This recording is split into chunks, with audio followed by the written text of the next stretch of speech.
Estamos nuevamente en el canal, difundiendo en el canal de Iglesia Torrefuerte.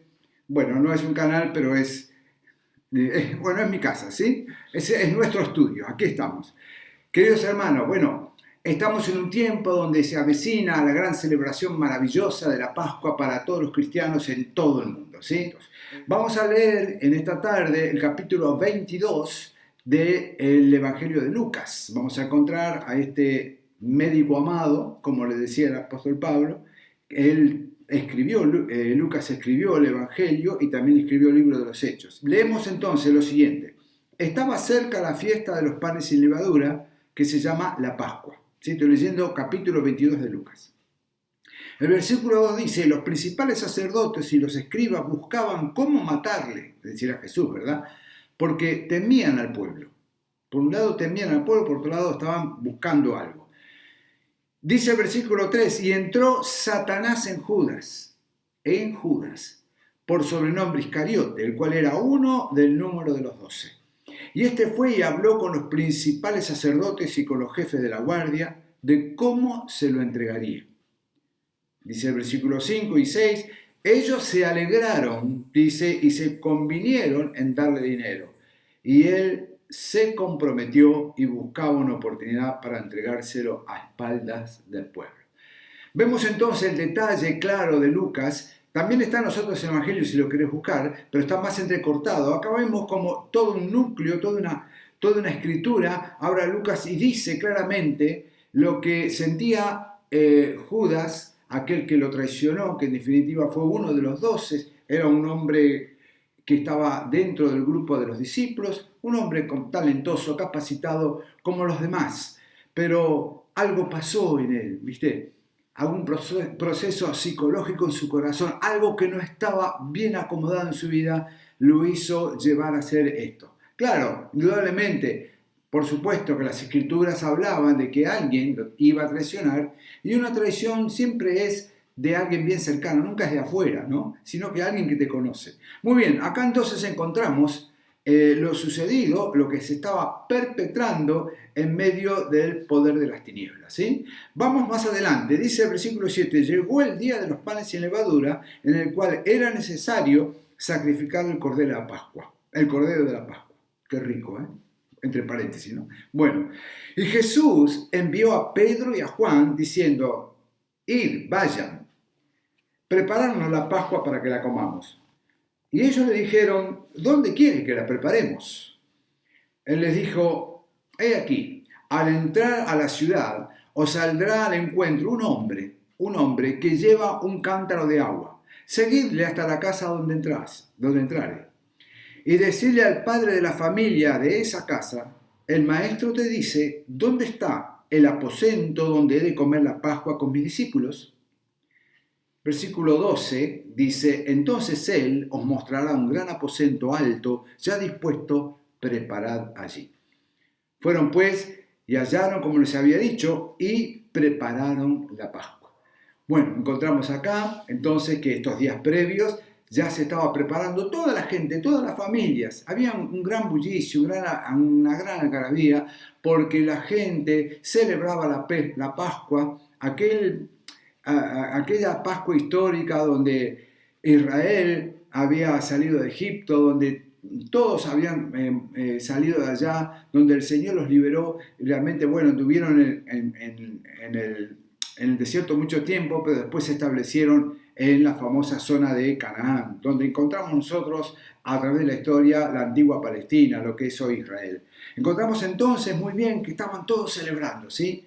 Por un lado estaba este aposento alto, gustoso, lindo, precioso, que esta familia estaba preparándose. Una de las cosas, de los detalles que dice allí, que los discípulos con muy buen gusto le preguntaron al Señor dónde quieren que coman la Pascua, ¿sí? Es decir, ya había una interrelación con Jesús de una manera diferente, porque ellos realmente estaban como gustosos de preparar esa Pascua y de celebrarla. No había para ellos en sus corazones nada pensando que lo que iba a venir. por supuesto que el Señor sí en su corazón sabía muy bien que esa era ya la última Pascua, ¿sí? ¿Se acuerdan que habíamos leído que el Señor había firmado su rostro para ir a Jerusalén y para todo lo que le esperaba? Muy bien, otros detalles es que el Señor les dijo, bueno, mire, ustedes van a encontrar a un hombre o a una persona, a un varón, una palabra, que iba a llevar un cántaro de agua. Ustedes saben que esto, queridos hermanos, era muy difícil porque normalmente los que llevaban el agua eran las mujeres. Es decir, entonces era muy difícil encontrarlo, pero al mismo tiempo era como encontrar una aguja en un pajar. Pero una de las cosas lindas que nosotros vemos acá es que los discípulos, pero nada le contradijeron al Señor, ¿no? Cuestionaron nada, simplemente obedecieron e hicieron lo que el Señor les dijo. Fueron a buscar, bueno, dice, vamos, y entonces yo me pongo en lugar de ellos, ¿no es cierto? En obediencia, en actitud de humildad, gozosos, alegres, porque iban a preparar la Pascua, iban a preparar, hasta podríamos decir, alguna casa de ellos, algún lugar que ellos conocían. Muy bien, y vieron y encontraron y pudieron descubrir un hombre, un varón que llevaba un cántaro de agua. Ustedes saben que entonces encontramos allí que podía haber sido un esclavo, podía haber sido el mismo padre de familia, pudo haber sido algún encargado de la familia. Bueno, no importa quién, el asunto que tal cual, como el Señor les había dicho, allí encontraron. Por eso es interesante no poder cuestionar nada al Señor, ¿sí? Porque ellos lo comprobaban a diario, lo comprobaban a cada minuto. Ellos veían al Señor, entonces a esta altura de los acontecimientos, ellos habían estado ya 3 años con el Señor y ya lo conocían muy bien. Es decir, estaba como entrelazado los discípulos con el Señor, ¿sí? Es más, a esta altura ellos le llamaban Señor, no tanto el rabino o el rabí. Y el Señor ya no les llamaba tanto discípulos, sino que les había dicho que iban a ser amigos, que Él les había dicho que iban a ser los apóstoles. Entonces, por lo tanto, estaba entrelazado de tal manera que el gran amor de Dios se confundía con el amor de ellos. Muy bien, entonces aquí encontramos que esa casa o ese lugar era el aposento alto. Un aposento es un lugar especial, un lugar que ya estaba preparado. Pero por otro lado, lo triste de la historia, que uno de ellos estaba preparando otro aposento.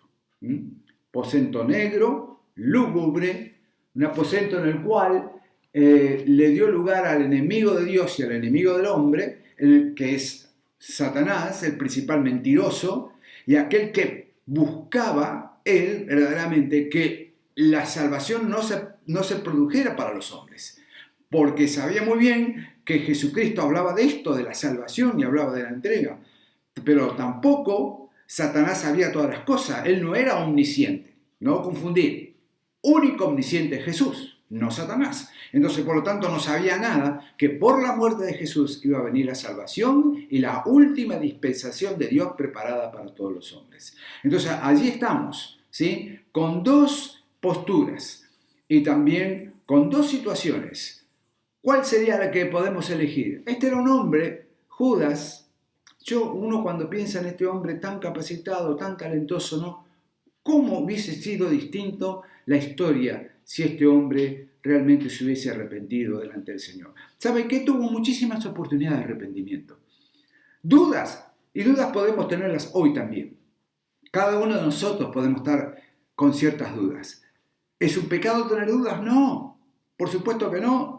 Pero Dios las disipa, Dios nos da realmente revelación, Dios ministra nuestro corazón, Dios nos ayuda a través de las escrituras, a través de un cántico, una poesía, a través de los sueños. Dios habla y Dios se manifiesta al hombre, disipando aquellas dudas. Y por supuesto que si le habría en la vida de Judas, no hubiese él se hubiese vuelto en arrepentimiento al Señor por esas dudas, pero sin embargo no aprovechó ninguna, ni siquiera hasta el último momento cuando le dio un beso, porque más adelante en la historia es cuando él lo entrega realmente, ni siquiera en ese momento él se arrepintió. Muy bien, encontramos ahí, para ir concluyendo, que este hombre se estaba perpetrando con aquellos que también, bueno, que llevaban la ley, la tradición.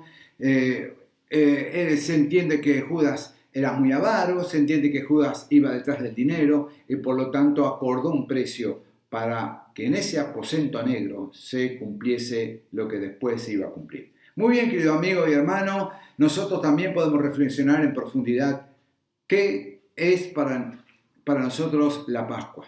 ¿Es la verdadera Pascua que en definitiva trae salvación? ¿Que es la verdadera Pascua que nuestro corazón y nuestra mente, nuestra alma está dispuesta como un aposento alto? ¿O nuestra Pascua es un aposento lúgubre, un aposento negro? Querido amigo, muchas veces nos confundimos y a veces le damos lugar tanto a Satanás, a las mentiras, que nos dice la palabra de Dios que Él es el padre de mentiras. Entonces, por lo tanto, siempre va a haber presiones de parte del enemigo de Dios y del enemigo del hombre para no aceptar a Jesucristo como Señor y Salvador. Querido amigo, sentite en libertad para estas Pascuas celebrarlas y celebrarlas con alegría, sabiendo que Jesucristo fue a la cruz de Calvario por tu vida, por la mía, y venció el tercer día trayendo salvación, porque venció la muerte trágica. Gloria a Dios, que realmente esto suceda en tu corazón y podamos avanzar a lo mayor y espiritual que Dios quiere traer para tu vida. Dice la palabra del Señor, y decía a todos, si alguno quiere venir en pos de mí, niéguese a sí mismo, tome su cruz cada día y sígame, porque todo aquel que quiera salvar su vida, la perderá, y todo aquel que pierda su vida por causa de mí, éste la salvará. Dios nos bendiga, tener fe en Dios.